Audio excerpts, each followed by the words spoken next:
चल गई नहीं निकाल रहे तुमको इसको आओ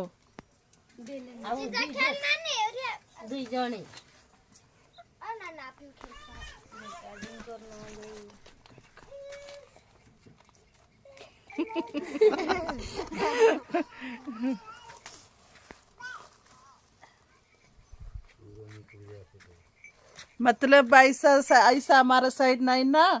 हाँ नहीं दिख रहे मेरे को।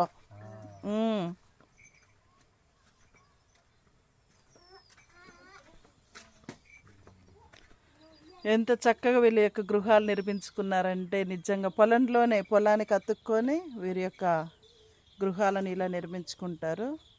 అన్నీ కూడా పొలాలలోనే వీళ్ళకి చాలా చక్కగా ప్రశాంతమైనటువంటి వాతావరణం. మన డబ్బులు పెట్టి కొనుక్కున్నా కూడా రానటువంటి వాతావరణం ఇది. వీళ్ళ ఇల్లు. ఈ విధంగా ఊరు చివరిలో కొండకి కింద భాగంలో ఉంటారు. ఈ విధంగా మళ్ళీ అక్కడ ఒక ఇల్లు ఉంది. అట్లా నిర్మించుకుంటారు వీళ్ళు. మనలాగా లైన్గా ఉండవు. కొండను చూస్తున్నాం మనం. అక్కడ కొండ కనపడుతూ ఉంది. ఆ విధంగా ఉంటాయి ఇక్కడ హౌజెస్ అన్నీ కూడా. అక్కడొకటి నిర్మించుకుంటూ ఉంటారు పొలాలలోనే. అదిగోండి అక్కడ ఎద్దులు కూడా మేస్తూ ఉన్నాయి. కొండకి దిగువ భాగంలో వీళ్ళు ఉన్నారు. ఇక్కడ లోపల వీళ్ళు మేకల్ని కట్టేసుకుంటారు.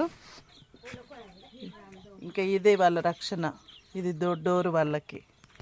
సో హౌస్ ఇలా ఉంటుంది.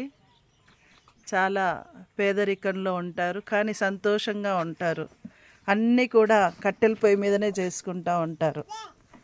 ఇలా కట్టెల పొయ్యి మీద వండుకుంటారు ఏదైనా కూడా. ఇక్కడే చిన్నపిల్లని పడుకోబెట్టారు, 12 రోజుల పిల్లని కూడా. ఈ విధంగా అన్నీ కూడా హ్యాపీగా ఉంటారు. ఇగో తులసి చెట్టుని వారి యొక్క గృహదేవ చెట్టు లక్ష్మిలాగా చూసుకుంటారు. ఇది తులసి చెట్టు చాలా చక్కగా పెంచుకున్నారు. అన్ని రకాల కూరగాయలు పండ్ల కాయలు అన్నీ కూడా వీరికి తమ యొక్క గృహాలలోనే లభిస్తూ ఉంటవి. మనలాగా కష్టపడి సంపాదించుకోవాలి పరిగెత్తుకోవాలనుకోరు. ఉన్న వాటితోనే సంతోషంగా జీవిస్తారు. ఇది వీరి యొక్క జీవితము. సంతోషం ఆనందకరమైనటువంటి జీవితం జీవించాలంటే ఈ యొక్క రాజుల గ్రామంలోనే చూస్తూ ఉన్నాను. మంచినీళ్ళు ఇందులో ఉంటవి. ఇదిగోండి గ్లాసు. ఇదిగో ఇక్కడ మంచినీళ్ళు.